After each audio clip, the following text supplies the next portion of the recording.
بسم اللہ الرحمن الرحیم۔ حضور اکرم صلی اللہ علیہ وسلم نے معمول کے مطابق ہمیشہ 10 محرم کا روزہ رکھا ہے۔ ایک بار ارشاد فرمایا کہ تم یہود کی مخالفت کرو، وہ 10 محرم کا روزہ ہی رکھتے ہیں، تم ایک کا اضافہ کر لو۔ اور یہ بھی فرمایا کہ میری بھی تمنا ہے کہ میں آئندہ سال 1 سال کا اضافہ کروں۔ آئندہ سال آپ زندہ نہیں رہے، دنیا سے تشریف لے گئے، تو اس کی بنیاد پر ہم یہ کہتے ہیں کہ صرف 10 محرم کا روزہ رکھنا جائز ہے، مگر اولا نہیں، افضل نہیں، بہتر نہیں۔ اولا، افضل اور بہتر یہ ہے کہ 10 محرم کے ساتھ 9 یا 11 کا اضافہ کر لیا جائے، کیونکہ رسول اکرم صلی اللہ علیہ وسلم کی یہ منشا تھی، یہ آپ کی خواہش اور چاہت تھی۔ جس طرح عمر بھر آپ نے شلوار استعمال نہیں فرمائی، پائجامہ استعمال نہیں فرمایا، لنگی استعمال فرمائی، لیکن آپ نے شلوار اور پائجامہ کو پسند فرمایا، تو اب دنیا بھر میں تہمت اور لنگی کی بجائے شلوار ہی کا استعمال افضل اور بہتر سمجھا جاتا ہے، اگرچہ لنگی کو پہننا جائز ہے، حرج کی بات نہیں اگر سطر کا اہتمام ہو سکتا ہو۔ اسی طرح 23-25 رمضان کی شب آپ نے تراویح جماعت کے ساتھ کروائی ہے، اس کے بعد جماعت نہیں کروائی، لیکن آپ کی منشا یہی ہے کہ تراویح پورا ماہ جماعت کے ساتھ ہونی چاہیے، چونکہ حدیث پاک میں آپ فرما رہے انی خشید ان یفترض علیکم، کہ نہ کروانے کی وجہ اگر میں جماعت کا اہتمام کرا دیتا تو تم پر تراویح کی نماز فرض ہو جاتی۔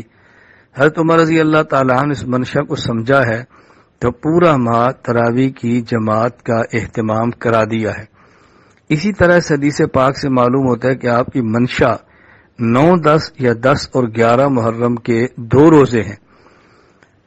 تو اب یہ بات کہ چونکہ اس دور میں یہود روزہ نہیں رکھتے، لہذا ہم صرف 10 کا رکھیں گے تو مشابہت نہیں ہوگی، تو مشابہت کی علت اور وجہ نہیں پائی جاتی، لہذا صرف 10 کا روزہ رکھا جائے، یہ بات مناسب نہیں۔ بسا اوقات علت ہی نہیں دیکھی جاتی بلکہ خود حکم یہ علت کے قائم مقام بن جاتا ہے۔ جس طرح سفر میں قصر نماز کی علت و مشقت ہے، لیکن اب خود سفر ہی کو علت قرار دے دیا گیا ہے، مشقت ہو تب بھی نماز قصر ہے، مشقت نہ ہو تب بھی نماز قصر ہے۔ اب اگر کوئی شخص یہ کہے کہ چونکہ مشقت نہیں لہذا قصر کی بجائے پوری نماز افضل ہے، یہ بہتر نہیں ہے، بلکہ نماز قصر ہوگی، خواہ مشقت ہو خواہ مشقت نہ ہو۔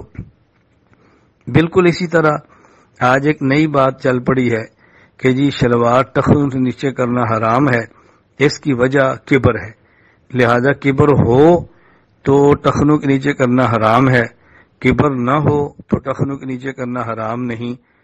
اب بنیاد کبر نہیں ہے، بس حکم ہی بنیاد ہے کہ ٹخنوں سے نیچے مرد کے لیے شلوار، تہمت، لنگی، پینٹ، پائجامہ کرنا حرام ہے، خواہ کبر ہو خواہ کبر نہ ہو، دل میں خود کو بڑا سمجھے یا بڑا نہ سمجھے۔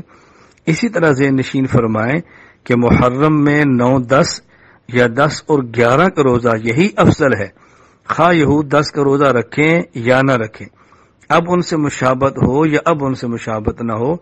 اب اس بات کو نہیں دیکھیں گے مشابہت کس میں ہے، اب یہی دیکھیں گے کہ منشأ نبوت کیا ہے۔ اس لیے میری اہل سنت والجماعت احناف دیوبند سے تعلق رکھنے والے تمام احباب کی خدمت میں گزارش ہے کہ آپ 9، 10 یا 10 اور 11 محرم کا روزہ رکھیں، اور صرف 10 محرم کا روزہ رکھنا جائز ہے لیکن افضل، اولا اور بہتر کے خلاف ہے، اسی کو فقہائے کرام مکروہ فرماتے ہیں۔ اللہ تعالی ہمیں یہ بات سمجھنے کی توفیق عطا فرمائے، اپنے اکابر، اپنے اسلاف، اپنے مشائخ کا مسلک اور ان کا منہج دونوں کو لے کر چلنے کی توفیق عطا فرمائے۔ مسلک کا معنی عقائد جمع مسائل اور منہج کا معنی طریقہ ہے، تو ہم اپنے اکابر کے مسلک یعنی نظریہ کے بھی پابند ہیں اور اپنے اکابر کے منہج یعنی ان کے طریقہ کے بھی پابند ہیں. دونوں چیزوں کا ہمیں خیال رکھنا چاہیے. ان دونوں چیزوں کا خیال رکھیں گے تو اللہ تعالیٰ کی وہی مدد ہوگی جو ہمارے اکابر اسلاف اور مشائخ کے ساتھ تھی، اور انشاءاللہ وہی محبوبیت ملے گی جو اکابر اسلاف اور مشائخ کو ملی تھی. اور سب سے بڑھ کر قیامت کے دن انشاءاللہ ہم وہیں کھڑے ہوں گے جہاں ہمارے اکابر اسلاف اور مشائخ ہوں گے. اللہ تعالیٰ ہمیں دنیا میں بھی اور آخرت میں بھی اپنے اکابر کے ساتھ ہی رکھے.